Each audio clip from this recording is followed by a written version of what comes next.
Great to have you along for the ride. Thanks a lot for stopping by. Really glad to have this guy on. His name is Mohammed Taamek, or Taamek. Say your name for me, Mohammed. I want to make sure I say it right. Yes, it is right. Taamek. Taamek, okay. Mohammed Taamek. You are the Delegate General of the Correctional and Reintegration Department in Morocco. You actually work for the King of Morocco. How are you? Nice to meet you. Great, thanks. Nice to meet you. Yeah, and you're actually in Morocco right now, which is so cool because technology, we can see each other, we could talk to each other. I want to talk about, first of all, you didn't know this, but my father was in the Air Force, and he was in Morocco in the late 50s and early 60s. And he passed away 11 years ago, but he always talked about how beautiful it was, how wonderful the people were, and he always had great remembrances of Morocco. I think, generally speaking, Americans like Morocco. Do you have that same feeling? Oh, yes, of course. I have always liked Americans, and I know they always liked Morocco. You know, go ahead. Ever since the Second World War, and they get established here in Morocco, in Kenitra, in Ben Gurion, and then other areas. I think that we don't know that much about the country other than the people are very nice, and it's a beautiful country geographically. It is a monarchy, though, right? You have a king. Yes. Okay, but the king also appoints a prime minister. So do the people of Morocco feel a freedom like we would feel here in America, or is it different?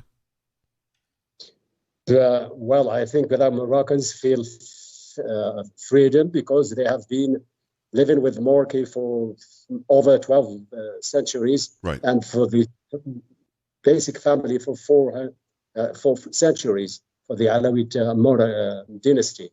And they think, and I'm deeply convinced that they take it as the main cement that unites Moroccans. It's an interesting country because it is a Muslim country. I think 99% or 90% plus are Muslim there. Yet you guys do a very, very good job in stopping radical Islamic terrorism. That's not an easy thing to do. When you're a country that is basically based on one religious belief, and the terrorists claim to be of the same religious belief, it's hard to keep them under control because it's easy to radicalize young people. How is Morocco keeping Islamic terrorism under control? You're doing a very good job with it. Why? For so many reasons. Some have to do with the choice of Morocco. Morocco is applying religious references frame which is based on the Quran and the Sunnah and the Maliki right and the Ash'ari doctrine, advocating mainly interpretation efforts in accordance with the higher purposes of the Sharia, that is flexibility, moderation, and balance, and away from rigor, from excess or extremism, and that helps a lot. And the Maliki right has always shielded Morocco from extremism and tolerant religious-based movements, extremist movements. But of course, after Al-Qaeda, we have the first bombing at Casablanca, and right, ever since we have been facing a few attacks from terrorists. But mainly the ideology has been brought into Morocco. It has nothing to do with genuine Moroccans' beliefs. And then from that time, I think it was kind of a weakness. We have to awake and face this on a multifaceted kind of attacking it. That is, of course, security has to do its work, but also we have to review the religious, all our religion approach. So we started with reforming the preachers and imams and forming them and training them.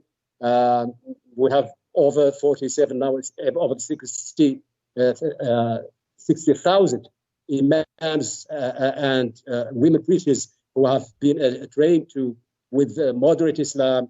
And we have to also, we created the ulama instance of ifta. And another thing that gives Moroccan what I call the summit beforehand is that the monarchy is in Morocco, the king is a dual kind of responsibility. He's the head of the state, of course, politically speaking. He's the one who nominates the head of the government, as we call it now. And he's also the commander of the faithful. That is, he has the last word in the religious approach, and that helps a lot. That is, we don't have so many people giving his fatwas just as they like. So right, we have under control this. and we have reformed all of this. In addition to that, we went even further to the school books and things like that, and we made them, we took off everything that is not tolerant or that is teaching a kind of extremism. I think, as I said, it's a manifold approach. Right. And I have tried to apply that even in prisons. We have a very unique experience with radicalized prisoners coming from jihadis or Daesh. And we use the experience which we call reconciliation. Right. That is, we take people who have chosen to be trained in this. We have prominent professors in religious approach, professors of universities, psychiatrists, and we have a manifold approach of these people. We have started that back in the 2017, and we have done so far 8 sessions with these people, and most of them has been amnestied. Actually, they are the amnesty of His Majesty the King. So I just want to I want to interrupt if you don't mind. I want to tell people who you are again. Mohammed Saleh Tamek. He is the Delegate General of the Correctional and Reintegration Department in Morocco. He is an appointee of the King of Morocco. So if I'm hearing you correctly, and it's a little bit hard to hear sometimes because it's such a long distance thing, but I love that we're doing this. If I'm hearing you correctly, you're taking radical jihadists and you're actually reforming them. Are you finding that you're able to actually take somebody who is a violent follower of fundamental Islam, like the Hadith, and like the violent portions of Sharia law? You're able to take them and make them more peaceful? Really? Does that work? I think it all depends on actually whether they want it or not. Yeah. I think that most these jihadists apply what we call taqiyya, that is, you hide your beliefs. Right. But the main issue of this, for instance, we have done so far over 100 or almost 200 people with this, and 60% of them have been released outside, and no single recidivist so far. Nice. That's an example that shows that it's working. But as I said, it's manifold. It's talking to them, explaining to them the right religious discourse that they need to hear, and they correct their misunderstanding of religion. And then there is a psychiatrist approach also. There is a socio-economic approach to make them, when they go out, they can work and they can be useful for their community. Right. It is, again, we appreciate the connection from Morocco. It is the Delegate General of the Correctional and Reintegration Department, Mohammed Saleh Tamek, who's coming to us right from Morocco right now. You are unhappy, and the king is unhappy with how Germany is responding to Mohammed Hajeeb. What is the story there? Are they being too easy on this movement? And what is it that you would like to see happen? Because for some reason, Germany is not acting like a peaceful free nation. They're actually giving in to some of the radicalization of this group. Fill me in. Okay, I'll just give you a few hints. The first one is that I think this problem of Hajeeb, I never thought that it might be like that with Germany, which is a democratic state and so on and forth. But then when I read a little bit of literature, because I'm interested in this, I found out that actually Germany has actually harbored other terrorists before Hajeeb.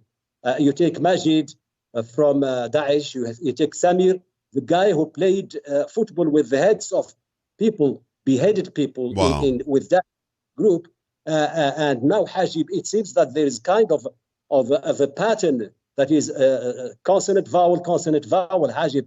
2-syllable, Hajeeb, Samir, and Majid, and before that, Atta and Shi'i, who were you remember the Hamburg cell, which flew two planes into the American centers in Europe.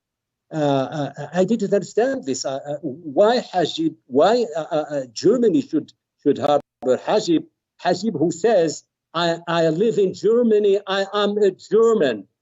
And there is no mentor. I mean, the commander of the faithful of the Moroccans is not my mentor. And the monarchy of Morocco should be abolished. That's what he said. Wow. He said, people, you are weak. You are committing suicide. Go and commit suicide bomb and explode yourself amongst them. That is the police and the forces and the police and the security forces. Go and kill them. But isn't that calling for a hate-filled extremism speech? Yes. It's not a form of extremism. And I'm a former university professor. So I did some research, and I so happened that on this study by the SWP, which is in German, Stiftung Wissenschaft und Politik, which means, to translate it into English, Foundation for Science and Politics. Right. And this is a think tank which has published a study. It's not been published, it has been leaked, about the northern African countries, that is Morocco, Algeria, and Tunisia. And you know what it says? In a nutshell, it says Morocco has to be stopped. Wow. And this is I will give you just the conclusion of the study of this think tank foundation. It says, to counter the feeling of growing uselessness of Algeria, to reinforce the Tunisian economy and relativize the hegemonic ambition of Morocco, and thus reduce the negative dynamic of this rivalry. So I think this is part of what we're saying. And Germany, remember, after the declaration of President Trump, recognition of the sovereignty of the Moroccan over the Sahara. By the way, I'm a Sahrawi, and I know what I'm talking about. Yes. Just the second, a week after, what did Germany call the Security Council to meet to talk about this? Why Germany? Germany has no borders with Morocco, has no history with Morocco. Why should they actually poke their nose in this? Now we understand why using Haggib. Yeah, but I don't understand why they would side with Haggib. It doesn't make any sense to me. It's actually very confusing, and I agree with you. Before I let you go, and we've already taken a lot of your time, and I appreciate you. I'd like to have you back on. I know that President Trump recognized the Western Sahara as part of Morocco. That was a very big deal to you, a very big deal to the king, and it was the right thing to do. Now we've got Joe Biden in office. Are you less steady and less firm in your belief that you'll stay safe, protected by your friends in America, perhaps, because of Joe Biden and his weakness compared to President Trump, who was very strong and very behind what you wanted to do? What President Trump has done to Morocco and to the Moroccan king and to the Sahrawis, especially, and I'm a Sahrawi, cannot be forgotten. It has been the most obvious, open-minded guy I have ever known in history about this issue, which has been lacking. I'm not saying a bad feeling. I think when Secretary of State talked about one prisoner or two journalists imprisoned in Morocco and forgot what's going on in Afghanistan, I think there is a problem with that. Yeah, I agree. I wrote to President Biden to congratulate him when he was elected president, because as a student at the University of Delaware, I met him when he was campaigning back in the 90s to be a congressman. And I wrote a letter to him explaining what's happening in the Western Sahara, in the Sahara, the Moroccan Sahara, in Guerguerat at that time, and saying, be careful, you have the Muslim extremists and radicals in Polisario, and Algeria is in them. Yes, I don't feel at ease with what's going on.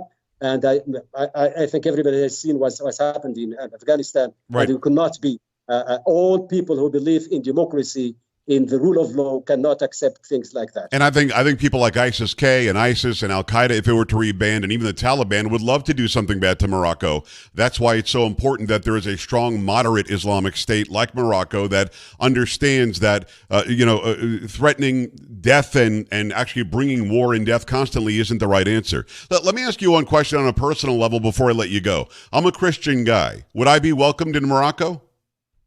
You're always welcome in my home. You don't go to hotel. Thank you. I appreciate that. Muhammad, and I thank you. My father, again, always spoke very, very highly of Morocco and the Moroccan people, and I believed him to be telling the truth, and I'm glad to meet you. Mohammed Saleh Tamek, he's the Delegate General of the Correctional and Reintegration Department. He works as an appointee of the King of Morocco. Let's talk again. Can we, Mohammed? Yes, of course. Anytime you like. I appreciate you. We're back after this. Stay right here.